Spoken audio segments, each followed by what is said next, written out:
লোকে আমায় ভালোই বলে, দিব্যি চলনসই। দোষের মধ্যে একটু নাকি মিথ্যে কথা কই।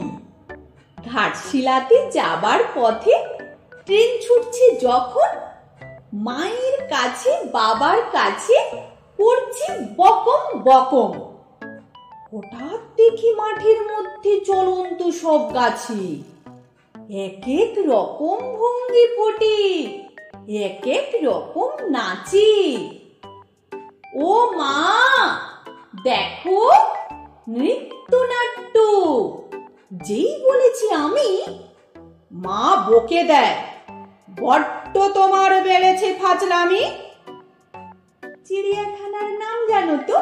আমার সেজ মিশর।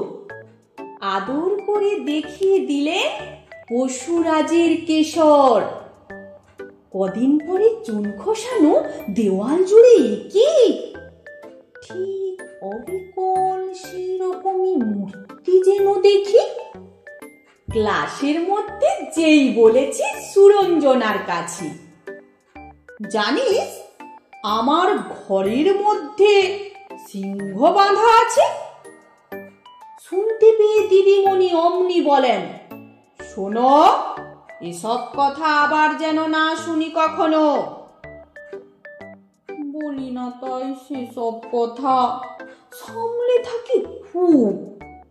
কিন্তু সেদিন হয়েছে কি, এমনি বেয়াকুব। আকাশ পারে আবারও চোখ গিয়েছে আটকে। শরৎ মেঘে দেখতে পেলাম রবীন্দ্রনাথকে।